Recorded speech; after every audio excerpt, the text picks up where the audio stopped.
Totó, me parece que esto no es Kansas, ¿sabes?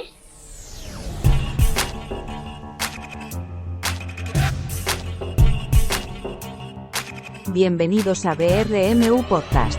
De la biblioteca a tu casa. La Biblioteca Regional te lleva la mejor programación cultural, los mejores profesionales y las charlas más interesantes. Disfruta del episodio. Gracias.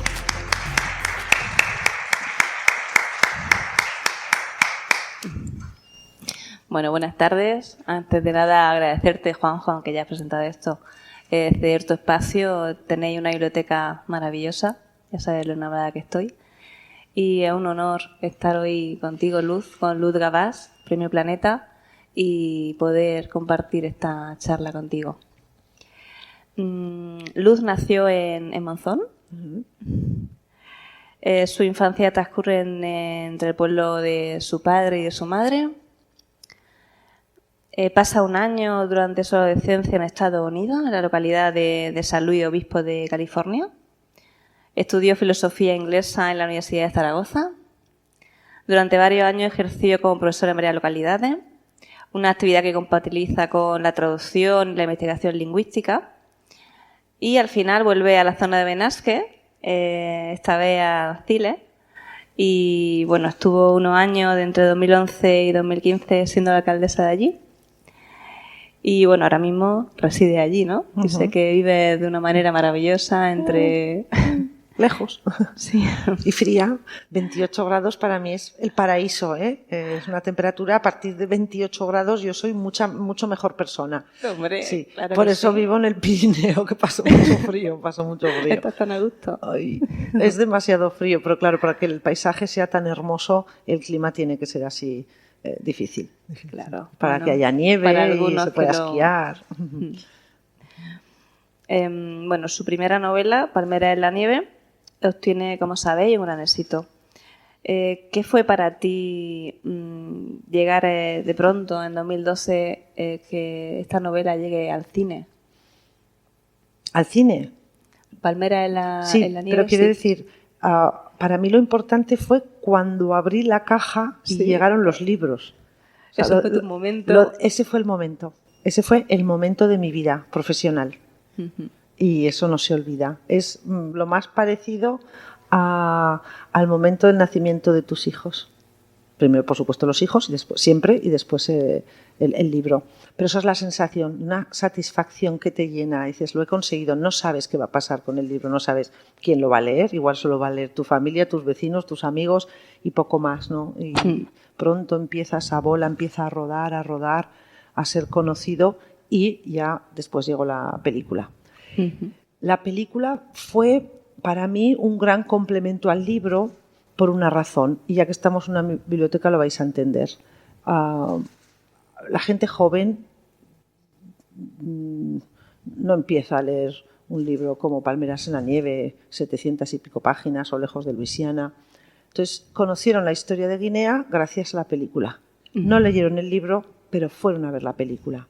Y como la historia del pasado colonial español en Guinea a mí me resultaba tan cercana y todavía hay gente viva que la ha vivido, me hacía mucha ilusión que las nuevas generaciones conocieran esa historia.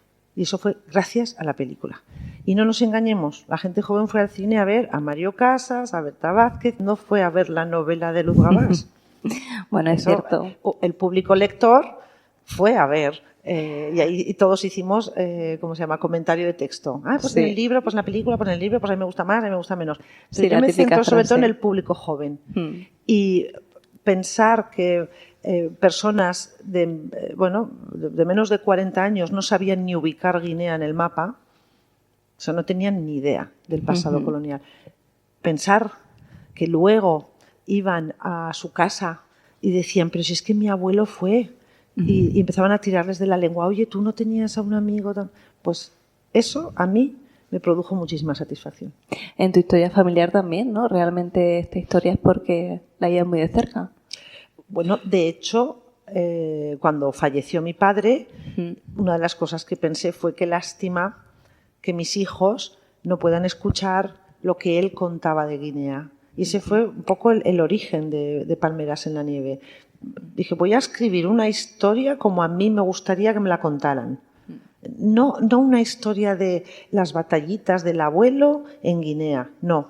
Una historia para que mis hijos comprendan qué supuso, qué fue la colonización española en Guinea por parte de los blancos como mi padre, el abuelo de mis hijos, que tuvieron que fueron a mejorar en la vida porque ganaron dinero para, al regresar otra vez a España, pues comprarse una casa y empezar bien. O sea, los que hicieron mucho dinero fueron los dueños de las plantaciones, pero los que iban contratados cobraban un buen sueldo, pero ya está, o sea, no se retiraron. Pero quería que en la misma historia ellos aprendieran sobre las tradiciones, la vida, la historia de aquellos que recibieron la colonización. Y yo creo que ese fue el acierto de la novela de Palmeras en la nieve, que está la parte blanca y la parte negra equilibrada. Los personajes de allí son tratados con la misma dignidad que los montañeses del norte de Aragón. O sea, tú ves personas de carne y hueso, independientemente del color de la piel, cada uno con sus ilusiones. Los nigerianos que iban a trabajar en el cacao iban a hacer dinero para luego llevar dinero a su país de origen, que era Nigeria. Y ahí se juntaban pues muchísimas personas de diferentes nacionalidades en un entorno paradisíaco, en eso coincidían todos, que Guinea era algo excepcional, en un momento en el que España pues se vivía de una manera, digamos, un poquito más gris, pues allí tenían una libertad de la que no podían disfrutar. Por ejemplo, las mujeres que vivían en Guinea, las blancas, estoy hablando, pues vivían muy bien. Luego algunas que regresaron de nuevo al Pirineo notaron un cambio tremendo. Había productos que no podían comprar, no llevaban pantalones porque las miraban mal. Bueno, pues esta era la vida en lo que decían ellas, un puerto franco que era Guinea, un puerto internacional con gente entrando y saliendo de muchos países. En todas tus novelas realmente tocas temas que no se conocen tanto. Y bueno, otra de tus novelas es Fuego en el hielo, El latido de la tierra, que trata del tema de la España vacía. Y bueno, el Premio Planeta, que es la novela que tenemos aquí, que es Lejos de Luisiana, que se ha traducido en italiano, en catalán, en holandés, en polaco. El inglés, el francés, sí, bueno, salen en ruso. Y los que quedan todavía, ¿no? Pendientes. Eso va poco a poco, quiero decir, como digo yo, la literatura no caduca y en las ferias internacionales a las que acuden los editores son ellos, los que se relacionan con otros editores de otros países y depende del momento, interesa un tema más otro, a mí eso ya se me escapa, eso es ajeno a mí. Yo escribo y hablo de mis novelas o hablo de las historias que inspiran las novelas, no me importa... como decimos los escritores, hacer bolos, venir a las bibliotecas. Yo todo lo que sea campaña de promoción de la lectura, pues me gusta mucho. Y sobre todo en mi tierra. Reconozco que soy muy de aquí. Me cuesta más cruzar el charco, ya lo saben, ya me conocen. ¿Qué sentiste cuando ganas ese Premio Planeta? ¿Qué es lo primero que viene a la cabeza? Yo he visto el vídeo, he investigado y he visto la cara que pone, pero ¿qué es lo que sientes? Tenéis que tener en cuenta que yo esa noche ya sé que soy una de las 10 finalistas, porque esa semana se publica en prensa. Entonces lo que me costó muchísimo es no cacarearlo, publicarlo, decirlo, que soy una de las 10, que soy una de las 10. Claro, es que no lo sabía nadie, o sea, lo sabía mi marido, sinceramente. Entonces, claro, en la cena tú vas viendo en pantallas grandes como... pues de 10 quedan 7, quedan 5, quedan 4, quedan 3, quedan 2. Entonces, cuando abren el sobre de la finalista, yo ya sé que he ganado el premio.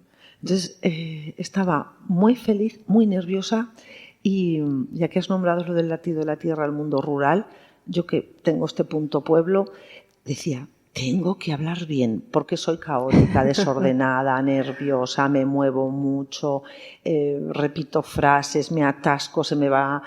aunque no lo parezca, hay aquí dentro un trabajo de céntrate en lo que estás.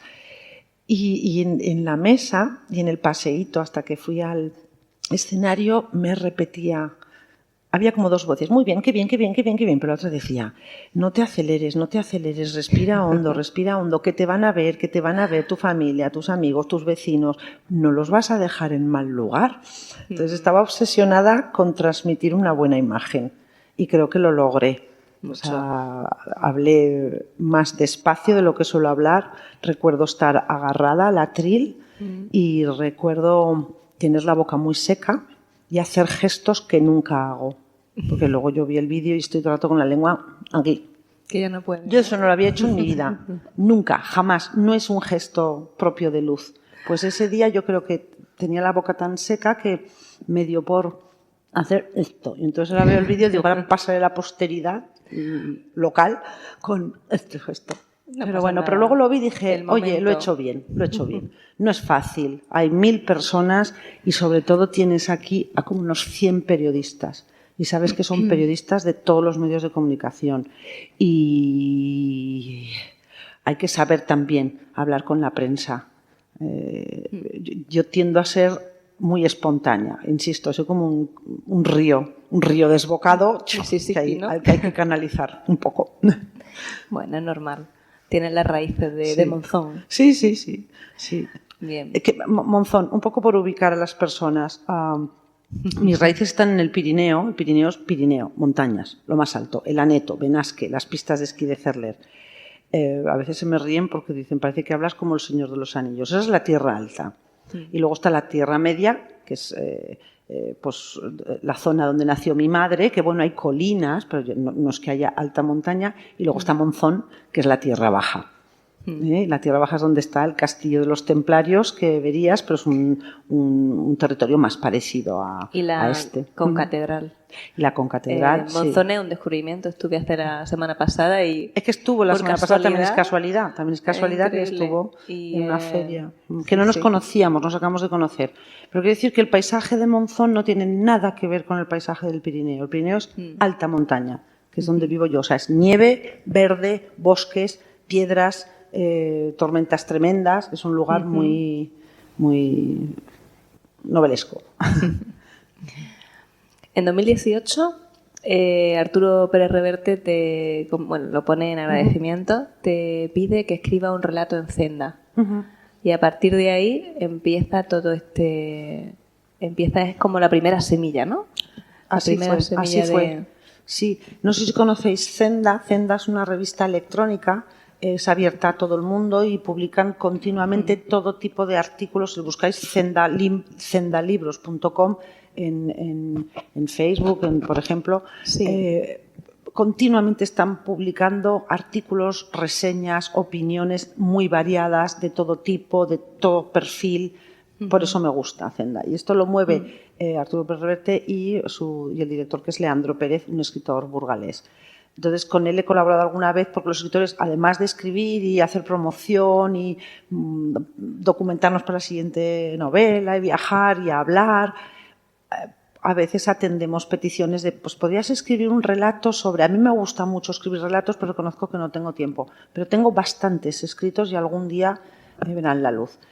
En aquella ocasión, para aquel libro, porque depende del tema del libro, en este caso querían un libro de relatos sobre la presencia española, la ayuda española a la independencia de los Estados Unidos y que tuviese algo que ver con la figura más importante de ese periodo, que es Bernardo de Gálvez, el malagueño. ¿Conocéis a Bernardo de Gálvez? ¿Suena? ¿No suena? Tenéis que leer Lejos de Luisiana. Yo ahora lo conozco. O meteros en internet y buscad Bernardo de Gálvez para que sepáis que para mí es uno de los grandes personajes de la historia de España y sobre todo es el gran protagonista de los 40 años en los que España poseyó el inmenso territorio de Luisiana. Bueno, entonces yo había vivido, como has dicho antes, en Estados Unidos y tenía, bueno, pues una idea, algo había estudiado, no en profundidad, pero el hecho que fuese el territorio del Mississippi, que yo había tenido que estudiar en mi época de estudiante, había tenido que hacer unos trabajos de Mark Twain, el tiempo y el río, todas estas cosas que quedan ahí en la cabeza, pensé, voy a escribir el relato tenía que ser 10 páginas, escribí un relato sobre la mujer de Bernardo de Gálvez. que tuvo una vida muy curiosa que no os quiero desvelar, pero la verdad es que fue intensa, porque de ser una jovencita criolla llegó a ser virreina de Nueva España, porque su marido Bernardo de Gálvez fue virrey de Nueva España. Pero sobre todo el padre de Félicité de Saint-Maixent tiene una vida novelesca total. Bueno, el caso es que yo dije, bueno, pues voy a ver al personaje de Bernardo de Gálvez y a la historia de Nueva Orleans y de Luisiana desde la perspectiva de la mujer de Bernardo de Gálvez. Y ahí ya me enganché a la historia. Me fui a Macharabiaya, que no soy de las que está obsesionada con el hecho de ir al sitio sobre el que estás escribiendo, porque si escribes sobre la Edad Media no tienes referentes. Yo soy más de documentación, porque a veces las visitas a los sitios te pueden contaminar. Porque yo voy a Nueva Orleans y veo la catedral y me creo que siempre ha sido así. Y no. O sea, el 1763 no tiene nada que ver con la de 1795. Entonces prefiero no contaminar. Otras cosas son los paisajes y tal. Pero sí que quise ir al lugar de nacimiento de Bernardo de Gálvez. Y es que esto me encanta contarlo. Macharabiaya, provincia de Málaga, está a unos 30 kilómetros de Málaga. ¿Qué tendrá que ver con el Pirineo? Nada. ¿Sabes esos pálpitos que dices, yo voy? Un pueblo pequeño, con una gran iglesia de aire colonial, la construyeron con el dinero que mandaban de América. Y de allí surgieron 4 figuras importantísimas de la historia de España del siglo XVIII. Y todo porque el más conocido de la familia, el tío de Bernardo de Gálvez, que era José de Gálvez, bueno, pues era un niño con habilidades para estudiar, y lo que sucedía en todos los pueblos, también en el mío, en el siglo XVIII, pues llegaba el obispo de turno, vale para estudiar, venga, pues al seminario, ¿no? A estudiar. O otros empezaban la carrera militar. El caso es que este señor llegó a ser ministro de Asuntos Indios, trabajando codo con codo con Carlos III. Y fue quien colocó a su hermano Matías, que llegó a ser virrey de Nueva España, a su sobrino Bernardo, gobernador de Luisiana, que después fue virrey de Nueva España, y a su hermano Miguel, que llegó a ser embajador en Rusia. A ver, insisto, todo esto de un pueblo y no de una familia, era una familia nobleza baja, diría. La imagen que me gusta compartir es, y ya termino, que si no es que me apasiona ese momento histórico y todo, pero ¿Es tu inspiración? Prefiero no contaros tanto lo que es la historia, sino estas anécdotas que no salen ni en el libro ni en la nota de la autora. Yo llego a Macharabiaya, veo esa iglesia y me voy a la cripta. Normalmente las criptas de las iglesias pues son 1/3 o 1/5 parte, es algo pequeñito bajo la iglesia.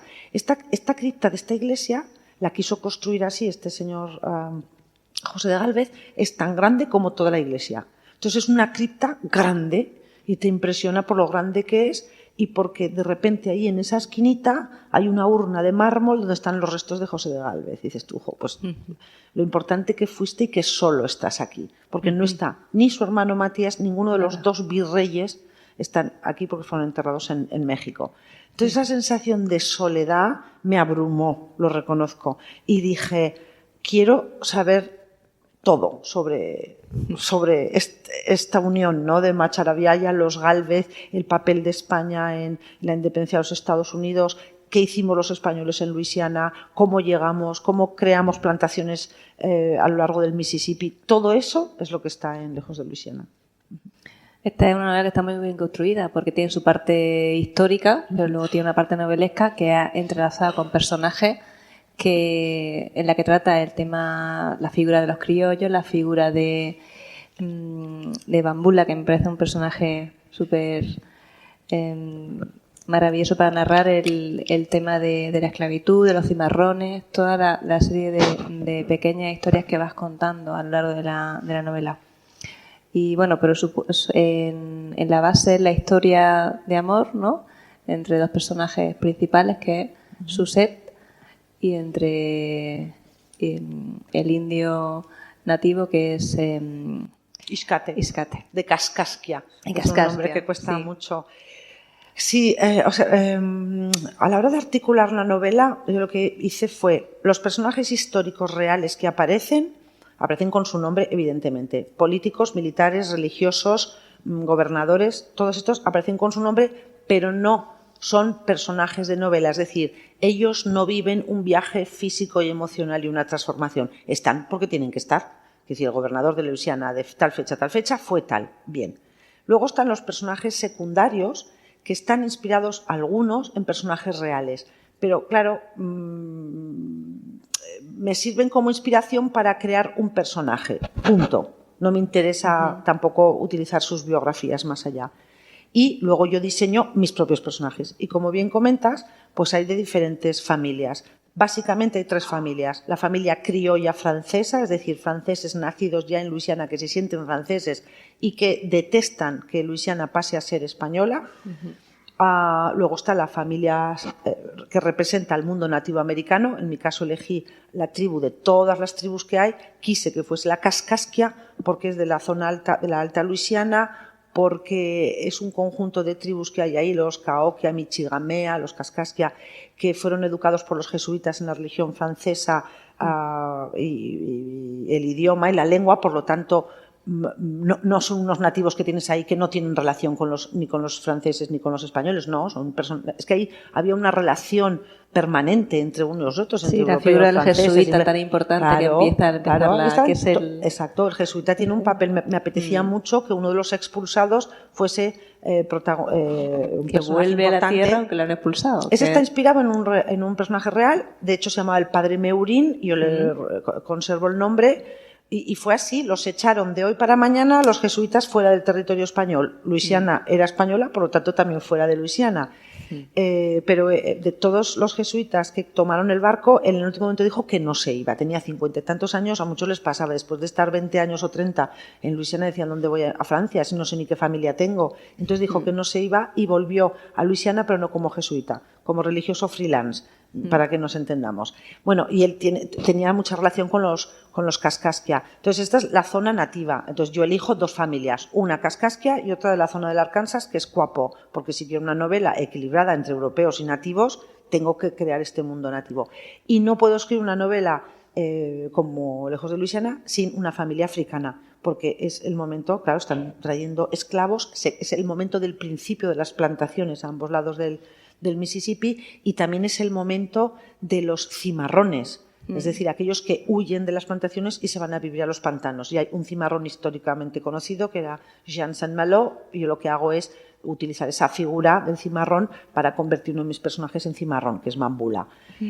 Todos estos tenían que estar, o sea, yo no podía hacer esta novela centrándome solo en una familia criolla francesa, porque entonces el lector no va a comprender qué fue, cómo fueron esos 40 años, que también habría alemanes, los de la costa de los acadianos, los expulsados de arriba. Y sí que me gustaría, por centrar, si me permites 30 segundos, lo que es la parte histórica. Yo me imagino que vosotros tenéis en la cabeza la novela, la película El último mohicano. ¿Qué pasa en El último mohicano? Pues que pelean ¿quiénes? Los ingleses y los franceses. ¿Por qué? Por territorio. Entonces, cuando acaba la Guerra de los 7 años, que es la guerra que aparece en El último de los mohicanos, es cuando empieza mi novela. ¿Y qué ha sucedido? Que tras la Guerra de los 7 años que pierde Francia prácticamente desaparece del continente americano, de tener muchísimo terreno en lo que son ahora los Estados Unidos, desaparece porque Inglaterra gana la guerra y si este es el Mississippi, todo lo que queda al este del Mississippi es para los ingleses, y todo lo que queda al oeste, en teoría, queda para los franceses, pero Francia le cede ese territorio a España en agradecimiento a la ayuda española en esa guerra que pierde Francia. Y como pierde Francia, pierde también España, pierde la Florida. Y para compensar por la pérdida de Florida, Francia le cede a España la Luisiana. Por eso llegan los españoles ahí. Es que esto hay que tenerlo claro, es lo más complejo de toda la novela, entender estos movimientos de fronteras asociadas a los movimientos de lealtades de los nativos americanos. Sí, es que antes de la evolución es complicadísimo. Es difícil porque son en 4 o 5 años, pasan muchos hechos diferentes, claro. Y en manos las tierras pasando de una mano a otra y tu vecino se convierte en tu enemigo. En la época en la que la familia Gigel, la comercial, le prohíbe a las protagonistas que se vean con la otra familia porque son los revolucionarios contra los españoles, Es que de un día para otro... Muy, sí. muy rápido en muy poco tiempo. Y desconocido para es mí. así, claro. O sea, imaginaos, lo digo porque hay situaciones parecidas en nuestro país que nos ayudan un poco a establecer similitudes. Que de un día para otro tú dejas de ser lo que crees que eres. Yo soy francés, pero la semana que viene, por ley, por lo que sea, ¡pam!, soy español. Claro, hubo de todo. Hubo, como en todos los periodos de la historia en los que ha habido que tomar partido por uno por otro. Que también en la época de Napoleón hubo afrancesados, hubo gente a favor de Napoleón. Algo que a mí me llama la atención, pero sucedió. Pues lo mismo, entonces. Y los criollos se dividieron en partidarios de los españoles, porque van a venir igualmente, pues vamos a ser prácticos, que esto es lo que hizo el padre el suegro, el que sería suegro de Bernardo de Gálvez, un comerciante muy hábil, que dijo, no, yo voy a llevarme bien con todos y a medrar. Pero hubo criollos franceses que se opusieron rotundamente a la presencia española y organizaron una revolución, se levantaron en armas y bueno, y lo que sucedió fue lo que sucedía. Entonces, cuando se querían aplacar las revoluciones, si se ponen chulitos, pues enviamos más soldados. Y tampoco quiero desvelar más, pero esto es lo que sucedió. O sea, no fue agradable. Y de hecho el primer gobernador, al primero lo echaron, gobernador español, y al segundo pues lo apodaron el sanguinario. Y luego ya llegaron los buenos, los malagueños, que digo yo, Unzaga y luego Bernardo de Gálvez, que además fueron cuñados porque se casaron con hermanas, con sendas hermanas. Además, la novela la enriquece con este periodo histórico con una historia de amor que es maravillosa. Y el Mississippi separa esa historia de amor. Yo he cogido un trocito, una frase, varias frases, voy a leer una que, bueno, no relaciona a los dos protagonistas, pero sí el protagonista Iscate, que es bondadoso, una persona romántica y buena y noble, quiere a todas sus mujeres. Y una de ellas es: la vida continuaba en la encía de su hijo. Es la frase en la que Cagut muere y su niño, Kurt White, queda vivo y le están creciendo los dientes. A mí esa frase me... Acaba de hacer un spoiler, pero me no encantó. Es muy importante. O sea, no, es una yo frase creo que saldréis de aquí ni os acordaréis. O sea, podéis volver a empezar cortita. Para cuando lleguéis ni os acordaréis de este momento que acabamos de vivir. Sí, pero es muy intensa. Hay momentos intensos, es sí. Muy bonita. Y bueno, al me final... encanta que te hayas fijado en ese detalle. Es una pena cuando nos juntamos así con lectores no poder hablar más de la novela y tener cuidado y tal. Pero esa frase es muy bonita. Sí, me alegra que mira que hay frases en la novela, pero esa sí es un punto que él, porque el personaje dice mucho de ese personaje, esa frase. Es que me costó mucho cómo creas un personaje nativo americano de esas características. No es fácil. Lo construye redondo. De hecho, ahora ya, si quieres, como este ciclo es el canon de una novela y Cumbre Borrascosa es un referente para ti. Cumbre Borrascosas, que es una novela de Emily Bronte, que fue una novela en su momento que tuvo, no se entendía, en la época victoriana surge una en contra de todos esos valores tan perfectos, surge esta novela que le rompe los esquemas y no es... De hecho, hasta el siglo XX no se lee sin interpretar la figura de Emily Bronte, ¿no? Se da una relectura y sigue siendo actual.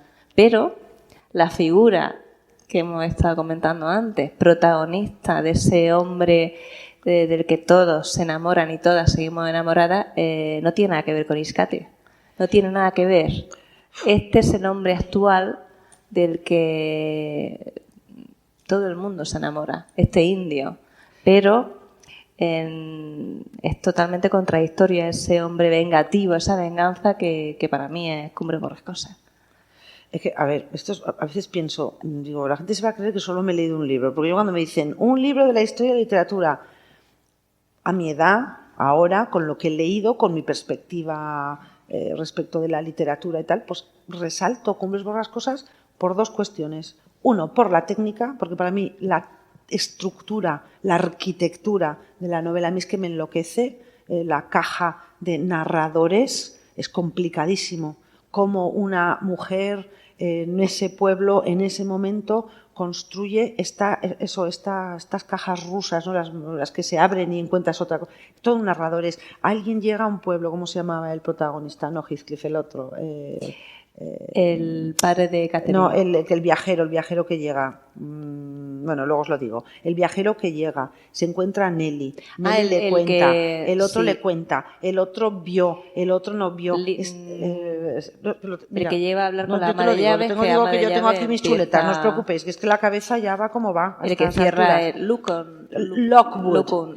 Lockwood. Es el viajero es el que llega a la casa. Sí, pero bueno, que tampoco lo vamos a explicar ahora y si no, la releéis y os veis alguna de las películas.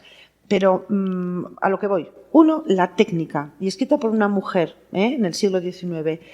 Y dos, quizás el hecho de haber sido escrita por una mujer ha hecho que no envejezca tan mal. Esto lo comento con mis escritores, compañeros, y de entrada se quedan así y luego dicen, pues igual tienes algo de razón. Las compañeras escritoras entienden lo que quiero decir. Las novelas escritas por hombres que narran mujeres del siglo XIX creo que no han envejecido bien. Me podéis llevar la contraria, podéis estar en desacuerdo, pues haced lo que queráis. Por ejemplo, Madame Bovary. Yo, Luz, y me lanzo al barro, no la entiendo. No la entiendo. Para mí es una novela con trampa, porque tiene un marido encantador y tampoco le sirve, no le funciona. Entonces esto tiene que ver con la forma de ser cada uno. Yo no comprendo el personaje femenino de Madame Bovary. Y sin embargo, leo autoras del siglo XIX e insisto, soy responsable de las palabras que digo, que igual leo ahora una novela de alguien joven y tampoco lo entendería. Tiene que ver con la forma de ser de cada uno. Leo autoras del siglo XIX y comprendo Jane Austen, comprendo a las Brontë. No sé si me entendéis lo que quiero decir. Y por eso creo que no han envejecido tan mal como otras obras. Y por eso creo que Cumbres Borrascosas sigue estando en el canon. Pero todo es matizable. Tú sabes, porque lo sabes, y eres más joven que yo, y lees mucho y estás al día, que también hay una corriente ahora que cuestiona el amor romántico. Y considera que el amor romántico es tóxico. Entonces abrimos otro melón. ¿Es el amor entre Heathcliff y Catherine tóxico? Tóxico total. Totalmente. Con nuestros ojos es tóxico. Para gente. Para mí todavía no. Porque todavía sigo en esta fase que me gusta mucho del estudio del romanticismo, de lo romántico como actitud del espíritu, que es el siglo XIX, y desde luego Cumbres Borrascosas tiene, tú coges el listado de lo que estudiamos de qué era el romanticismo, el gusto por el viaje, las montañas, el clima, la naturaleza, la exaltación del yo, las épocas convulsas, todo eso, todo y más está en Cumbres Borrascosas. Está todo, o sea, yo creo que ella, sin ser consciente, la autora, de que estaba poniendo todos esos ingredientes, es que los pone. Es una novela absolutamente, como decían los alemanes, ¿no? Cuando se referían los románticos alemanes, que se refieren al romanticismo como la furia interior, ¿no? No me acuerdo de las palabras alemanas, pero es eso, ¿no? El rugido y la furia interior que hay en esa novela. Entonces, es un ejemplo de novela del romanticismo y de lo romántico.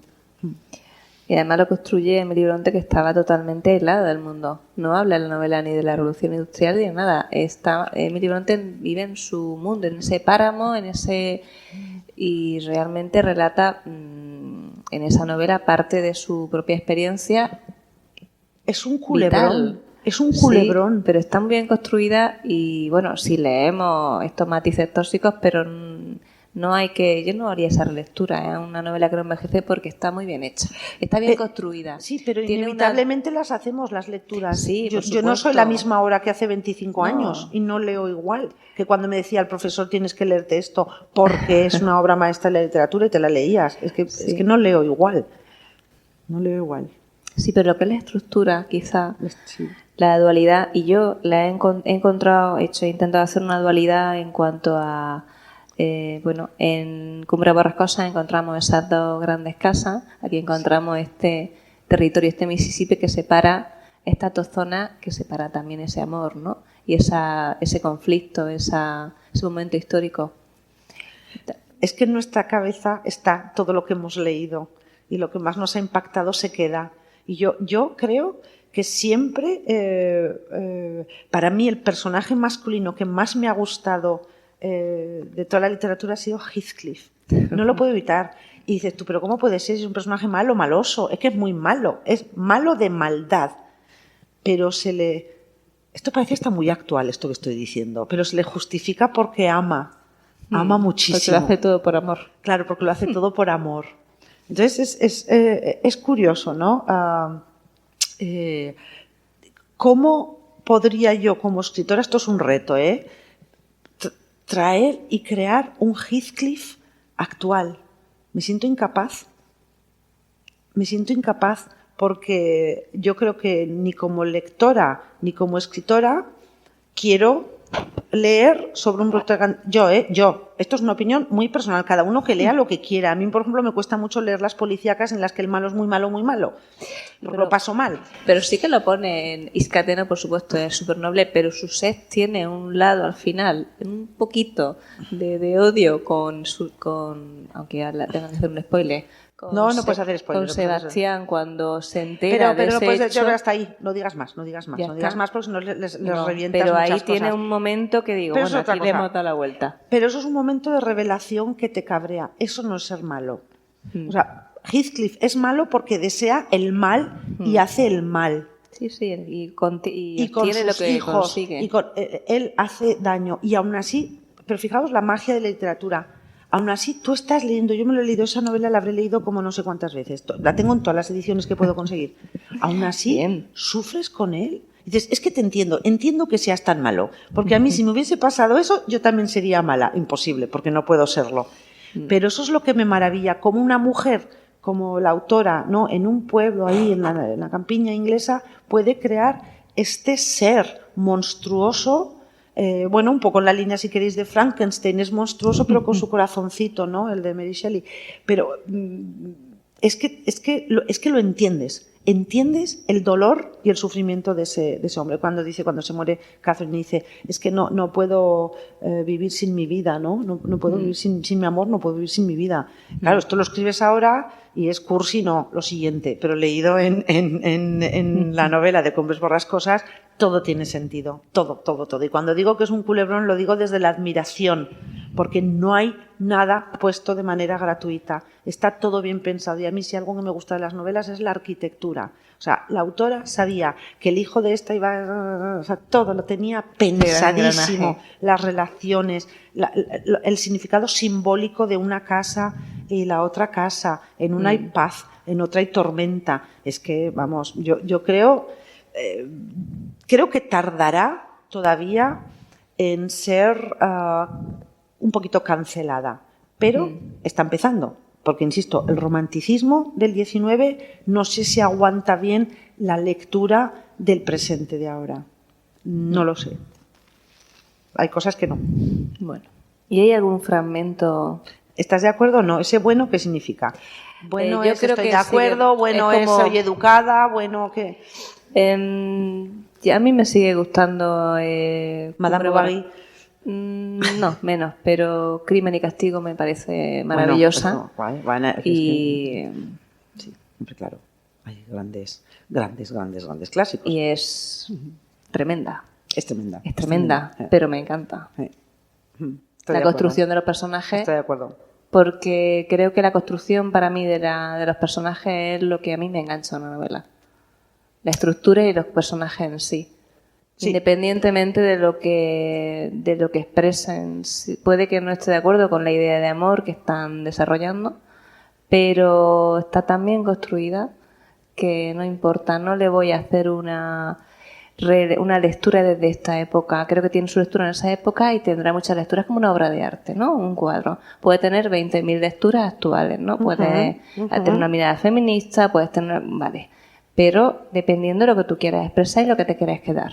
Eso está claro. Entonces, estoy absolutamente de acuerdo. Pero ahora te voy a poner un ejemplo un poco más. Vamos a ir un paso más allá. Permítemelo, ya que estamos. Sí. Si nos importa, Yo aquí hasta podríais intervenir.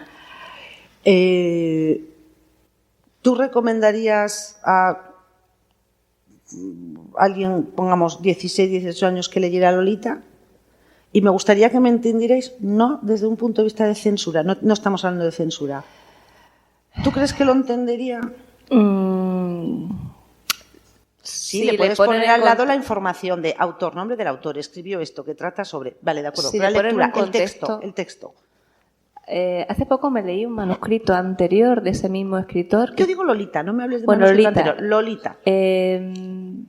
Bueno, le tendría que poner en contexto. Ese autor a mí me repele un poco por la historia, pero reconozco que el libro, que no recuerdo ahora mismo el nombre, que me leí, que está escrito antes de Lolita, me pareció tremendo, me gustó. Lo cogí con rechazo porque... Lolita, no te me vayas a otro, Lolita.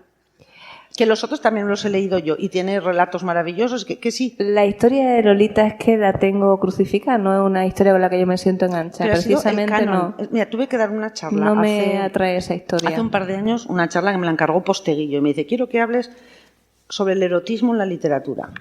Digo, ¿me dejas libertad absoluta? Entonces cogí los libros que se siguen considerando el canon de la literatura erótica, es decir, libros que además de erotismo pues tienen algo más. Por ejemplo, Lolita. Por ejemplo, El amante de Lady Chatterley. A ver, que yo recuerdo, os lo digo en serio, yo lo leí, yo estudié filología inglesa, anda que no los he leído. Maravilloso, no sé qué, tal cual. Pero es que yo me leo El amante de Chatterley y el que era en aquel contexto, pero aun poniéndome en aquel contexto, es un cretino. Es que solo hay que subrayar cómo habla, cómo se refiere a ella, cómo la trata, cómo trata a otras. Pero esto ya me pasaba a mí con 19 años, no es algo que haya surgido ahora con esta filosofía woke, porque yo soy franca en lo que me parece, no tiene que ver con una corriente política. Tiene que ver con que a veces se consideran cosas canónicas y otras no, y estamos hablando hoy del canon. Y a mí me ha sorprendido a veces en mi vida de estudiante porque algunas se consideraban canónicas. Entonces, considerar canónico Lolita, ¿por qué? Porque está bien escrito. Anda que no hay novelas que están bien escritas. ¿Por qué? Porque en aquel momento fue rompedora. Todas las vanguardias han sido rompedoras y el tiempo las coloca en su lugar. Entonces, en el caso de Lolita, si tú lo piensas fríamente y si te lo vuelves a leer, es que si la vuelves a leer estás leyendo y la ninfulita de 13 o 14 años de que te pones un mal genio y de psicópata. Nunca me ha gustado Lolita. Pero es una de las novelas canon, que nadie critica ni nadie... No me identifico con... No me gusta esa historia. Y me gustaría que me entendierais de verdad. Este es un signo de nuestros tiempos. No somos como éramos. Yo no soy como leía a los 16 años, que me leía lo que caía en mis manos sin saber que caía en tus manos, Boris Vian, Lovecraft, unas mezclas, unas cosas, lo gótico, lo gore. Leías de todo y como existía y era parte de la literatura universal, tú lo tenías que leer. ¿Qué ha pasado para que ahora leamos de otra manera? Y digas, todo el mundo tiene sus líneas rojas y yo sí, pero las tengo. Creo que con temas Lolita. En Lolita, por ejemplo, por mucho contexto que me lea y mucho que no es una historia con la que me guste, nunca me ha gustado ni me va a gustar. Pero creo que lo comentamos el otro día. La edad de Lulú, que me la he tenido que volver a releer, me la estoy releyendo conociendo el contexto cuando se escribió, porque lo hizo Almudena Grande y fue como una revolución en ella y quiso escribirla así y ese contexto histórico fue importante. Cuando me la leí la primera vez no me gustó, pero ahora me la estoy leyendo y entiendo por qué escribió eso y por qué fue un boom en su momento. Tú eres más mayor también y lo puedes entender de otra manera. Igual en aquel momento no era tu momento, podría ser. Una novela fuerte. Pero claro, el contexto me ayuda a entenderlo. Pero bueno, en el caso de Lolita ni contexto ni nada. Sí, no es una obra que a mí me enganche. Yo no querría tampoco que aquí los presentes nos han pedido que comentásemos, que hablásemos del canon, y es que es un tema que da tanto para hablar, porque el canon es una construcción, no es algo rígido, y el canon va cambiando. Y esto me lleva a hablar pues que hay ahora gente joven escribiendo que no tienen nada que ver conmigo, oye, y escriben muy bien y cuentan unas historias que sintonizan muy bien con el momento de la juventud de ahora, que no es el mismo momento que cuando yo era joven. Para mí, la imagen que yo tengo del canon, de cuando estudiaba literatura, es que era algo rígido e inamovible. Y el canon eran estos y estos. Y aún ahora, de verdad, si os metéis en internet y buscáis canon de la literatura erótica, siguen saliendo libros del Añol Catapún que es que igual ya están superados por otros. Que los hay, que justo en esto de la literatura erótica hay muy buenos autores y autoras de literatura erótica. Y dentro de 200 años vete tú a saber cuál es el canon. Igual hay libros que ahora despreciamos por, no sé, porque o son muy así o son muy asá, y luego resulta que quedan como resumen del tiempo. Un libro resume su tiempo. Cumbres Borrascosas resume y recoge el sentir del tiempo. Hay que hacer esa lectura mejor. ¿Eh? Hay que hacer esa lectura. Yo creo que sí, porque es mucho más amplia, mucho más flexible y no pasa nada. O sea, no pasa nada porque se vayan recolocando los libros con el paso del tiempo. Bien. ¿Qué otra obra te han inspirado? ¿Tu día a día, cuando empiezas a crear, cómo es? Cuando te levantas por la mañana, tienes dentro una mezcla, un bagaje, o directamente es una mezcla de todo. El mundo interior de los escritores yo creo es un poco caótico, porque estás continuamente leyendo, pensando y estableciendo relaciones. Es como los pensamientos de cualquiera, pero amplificados, porque de repente estás dialogando y el personaje y el otro personaje y esto que has descubierto. Entonces, sí, hay un puntito de ahí como de esquizofrenia. Yo comento por lo que hablamos con los compañeros, porque somos disciplinados. Si no es disciplinado no sale algo. Te tienes que sentar horas y horas y horas ante el ordenador y entonces suena el teléfono, hay que agendar algo y tienes un viaje y tienes un vuelo que te rompes, sales de escribir, vuelves a escribir, estás continuamente entrando y saliendo. Eso es lo que más cuesta. Si nos pudiéramos quedar encerrados, yo, sería feliz si me encerrasen 3 meses en un monasterio. Ay, qué gusto. Pero de verdad, lo digo literal, soy mentalmente capaz de estarme 90 días sin ver a nadie, solo escribiendo. Por adelantar, porque entrar y salir no es más agotador, creo yo, que escribir de tirón. Hay una fase muy mala que es la redacción del primer manuscrito. Que hay quien la disfruta más, quien la disfruta menos. En mi caso, yo sufro mucho cuando escribo el primer manuscrito. Cuando saco lo que es la primera arquitectura. Una vez que ya tengo más o menos armada la novela, ya puedes ir cambiando cosas, mejorando, puliendo, revisando. Pero el primer... ¿Por qué? Porque en mi cabeza hay mucha información y la tengo que organizar y sacar de una manera organizada. Y eso cansa mucho. Y dices, ¿cómo puede ser? Si estaba aquí al ordenador 8 o 10 horas y que te metas en la cama y estés molida y apaleada como si hubieses trabajado muchísimo. Pues es agotador. Agota Disciplina. El horario es el mismo.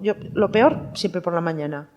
Hay que trabajar por la mañana, estás más fresco. Antes no era así, yo de joven me acostaba a las 5 de la mañana, eso ya no lo puedo hacer. Es así, no lo puedo hacer. Y leer por la tarde, por ejemplo, eso sí es una forma de trabajar. Y cuando estás con el primer manuscrito, que te dejen en paz todo lo que puedan en tu familia, y el móvil, y el WhatsApp, y que no te llamen. Te pones rara. Y al final también te pones rara. Y dices tú, pero yo con lo buena persona que era antes de ser escritor, sí, tiene su cosa. ¿Qué es la creatividad para ti? ¿Qué es la creatividad? Es una mezcla de fantasía y trabajo. Es eso, es que de verdad no te levantas un día y dices, voy a escribir Lejos de Luisiana. Eso es imposible. Es todo, es un viaje, es una persona, es una impresión, es algo que lees, algo que sucede. Es lo que está pasando en España hoy, lo que está pasando en otro país hoy. O sea, es todo lo vas conectando. Yo creo que los escritores de todos los géneros, en eso de verdad soy muy ecléctica y muy culturalmente muy flexible. Los de todos los géneros, los que escriben policíaca, están reflexionando sobre lo que están viviendo y lo canalizan, en un asesinato. Y un personaje representará a tal personaje de la sociedad actual. Si es novela juvenil, también están hablando de temas actuales, de temas que les interesan a los jóvenes. Todos, lo digo porque estas distinciones de alta literatura comercial, yo cuando veo a Blue Jeans, a todos estos jóvenes con colas y colas y colas de lectores, porque han encontrado un autor que comprende esa voz interior que tienen, es que de verdad es para abrazarle, porque está motivando que lean. Y esos lectores igual más adelante leerán otro tipo de novelas. Sí, y todos coincidimos en esta mezcla que te digo, de todo lo que quieras, mucha creatividad. Y tengo muchas cosas que contar, pero tienes que trabajar. Tienes que trabajar.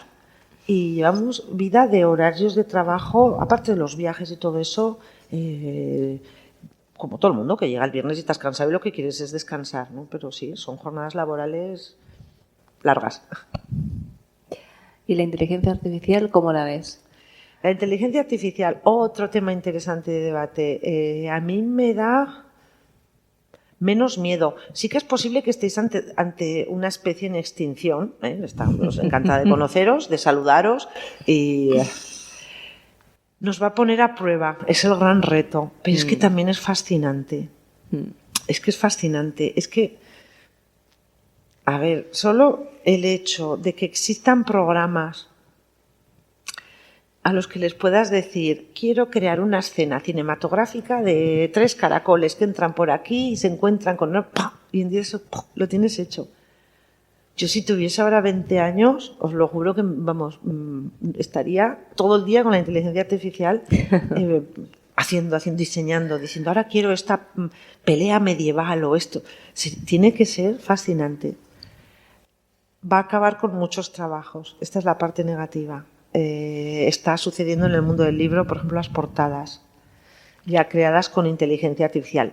Pero, digo yo, si yo fuese diseñador, y lo he comentado, cuando hablo esto es porque ya lo he comentado con fotógrafos, con diseñadores, es que igual el trabajo del diseñador no va a tener que ser la artesanía, sino dar la instrucción. Quiero decir, igual que Picasso, ya que me has regalado un libro sobre Picasso, igual que Picasso veía su mundo como lo veía, con relojes colgando, su mundo como lo viese, me he confundido con Dalí. Pero bueno, también vería su mundo un poco así. ¿Me habéis entendido? Cada uno ve el mundo como lo ve.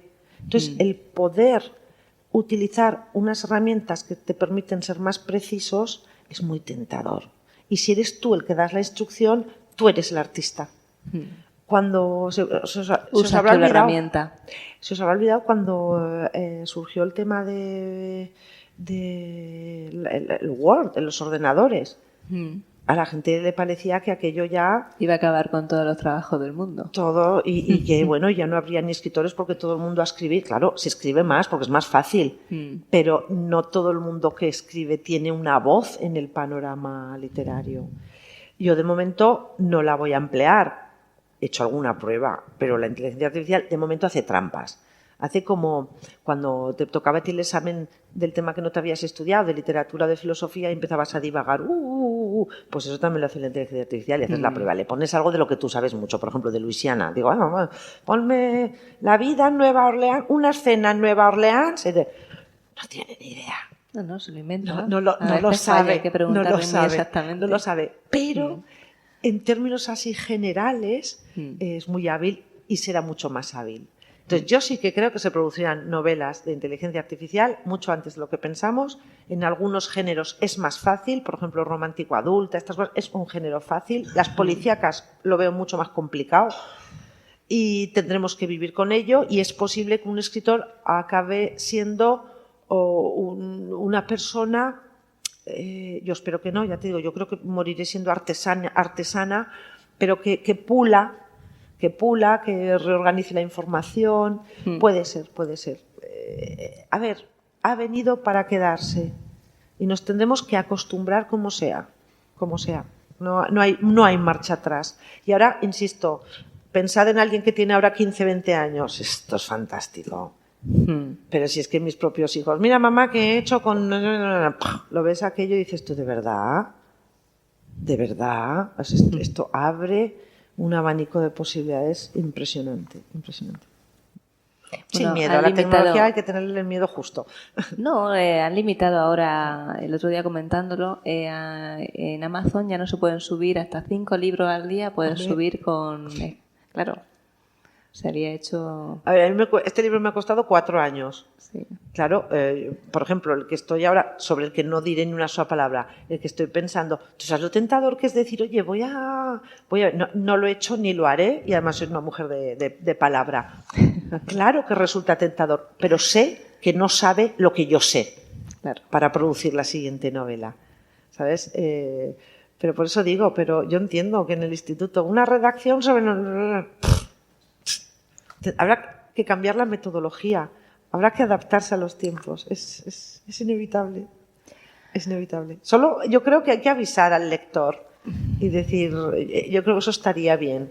Y decir, mire usted, que sepas, oye, si quieres comprar esta novela, bien, pero que sepas que... Eso sería lo... A mí eso me gusta saber, me gusta saber. Y ser yo la que tome la decisión, oye. Saber utilizarlo.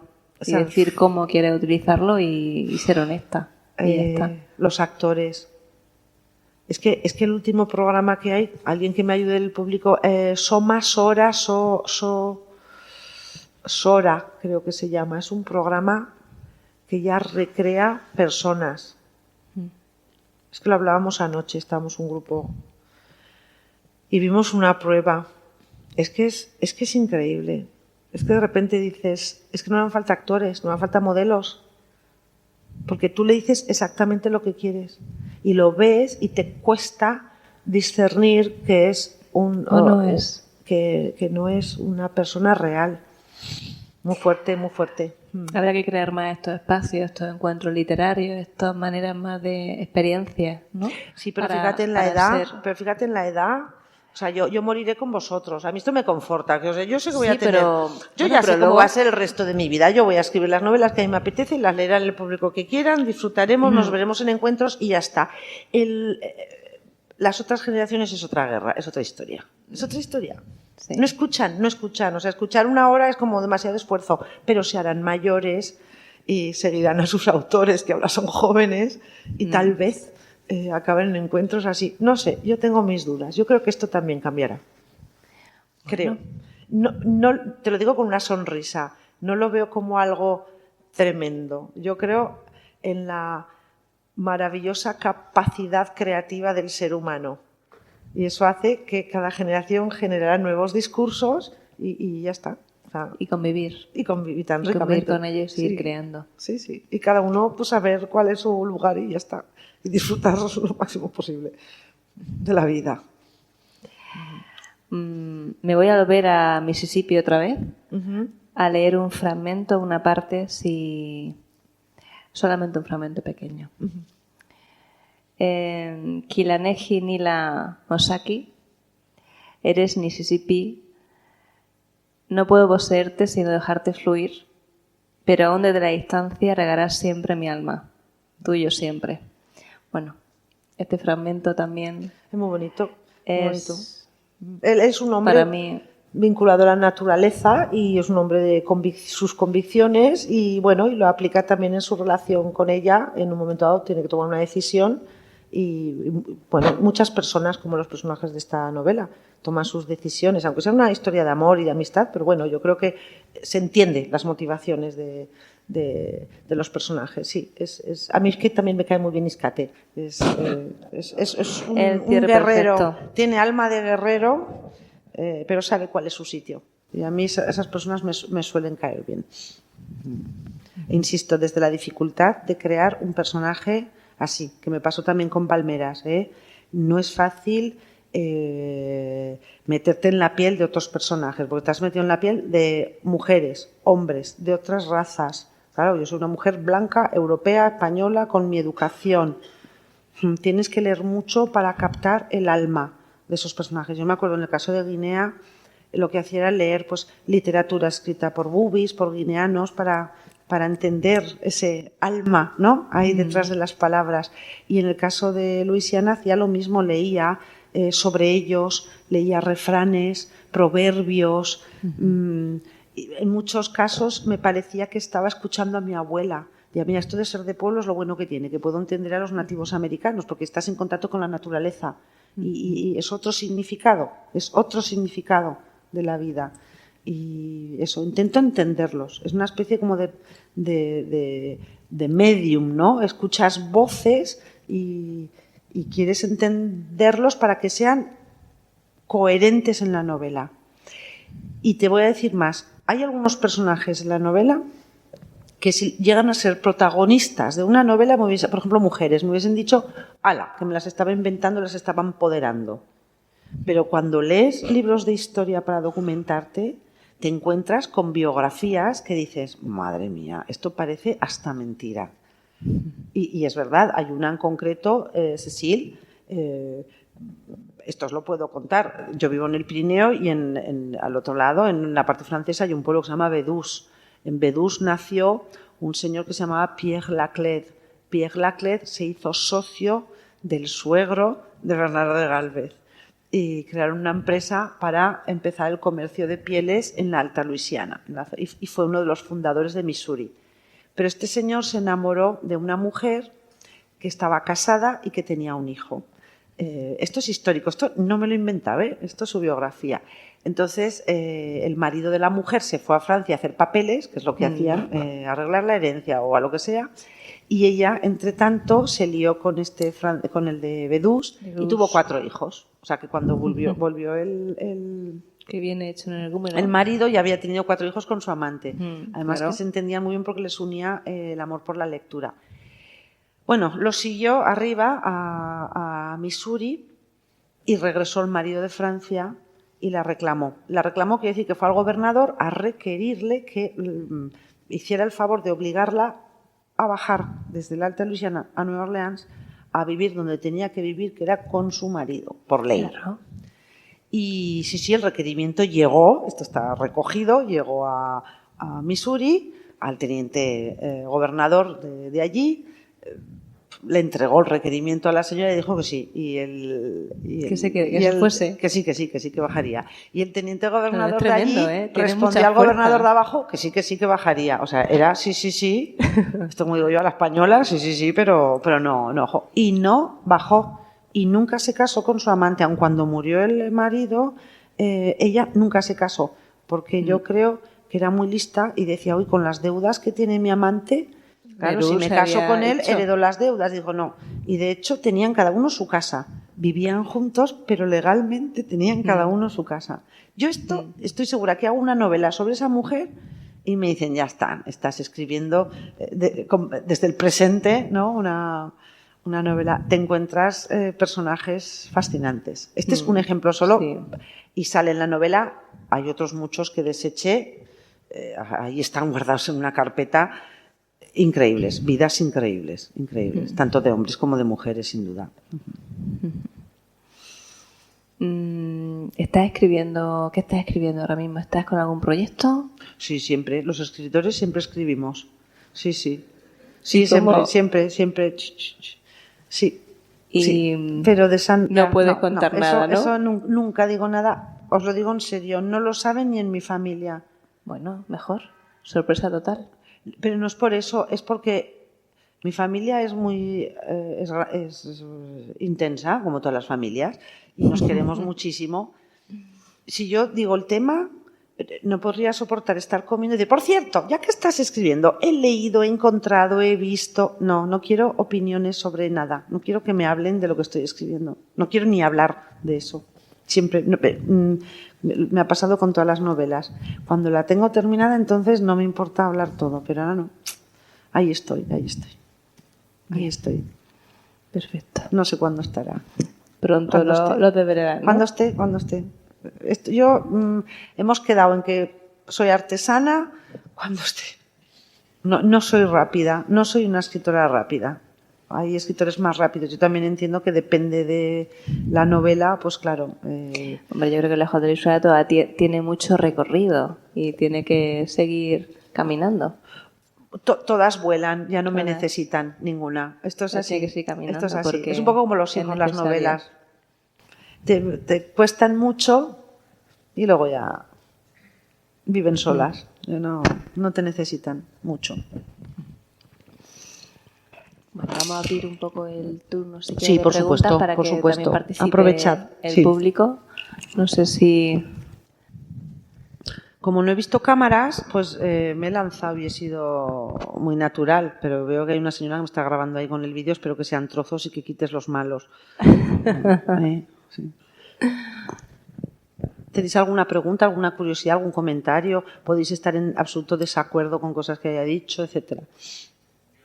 Normalmente las portadas, tú cuando has terminado tu libro, pues hablas con las editoras. En este caso, como lo presenté, la portada fue posterior.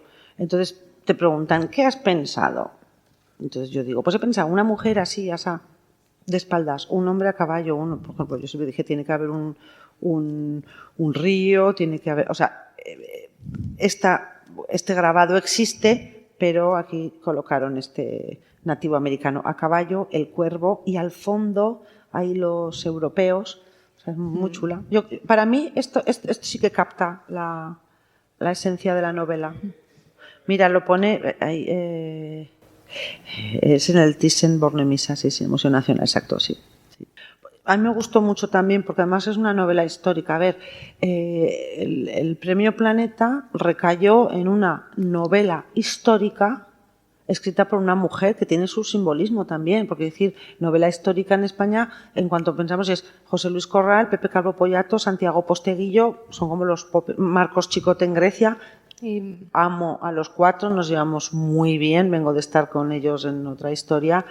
Entonces está bien que se asocie, igual que dices, bueno, pues en policíaca tenemos Dolores Redondo o Eva García Sáenz de Urturi, ¿no? O sea, vamos teniendo representación en géneros potentes y que antes eran más bien masculinos, ¿no? Entonces está bien. A mí me sentó bien este premio también por eso, porque era premio a una mujer que escribe novela histórica, que hay muy buenas y hay también jóvenes que están empezando ahora, nombres que llegarán a ser importantes a mi juicio. Es un género muy concreto la novela histórica. ¿Alguna curiosidad? ¿No? Luego vendréis y me preguntaréis, que os conozco. ¿Alguna?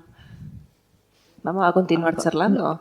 Si yo, lo que tú quieras. No sé ni cuánto. A mí se me ha pasado, estoy muy a gusto y prefiero darle paso también al público si quiere participar, pero... ¿Cuánto rato llevamos? Pues ya sabes que más de una hora la gente se aburre. Entonces, son las 9:15. Llevamos demasiado. Vale. ¿Ves? Alguien ha dicho sí, gracias por la franqueza. A las 9 no. Yo la verdad que no mira la hora porque estaba muy tranquila hablando contigo. Ya es suficiente, Me ha comentado Juanjo, el director, que ahora a las 9 hay un concierto, un homenaje a Serrat. O sea que en un cuarto de hora, en la parte de arriba tenéis el concierto.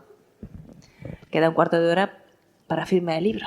O sea que, si alguien quiere que lo firme, lo firmo. Ya, pero yo creo que ya me habéis conocido y os podéis hacer una idea de cómo se trabajan las novelas, el trabajo que hay, sobre todo hay mucho trabajo.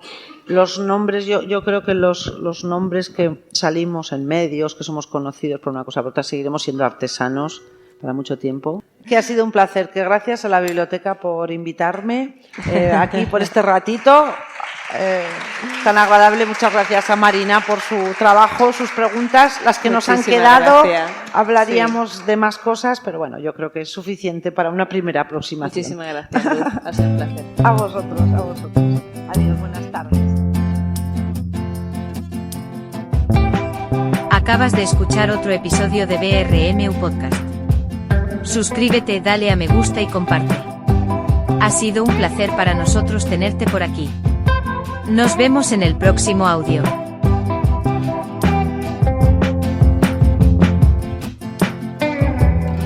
Presiento que este es el comienzo de una hermosa amistad.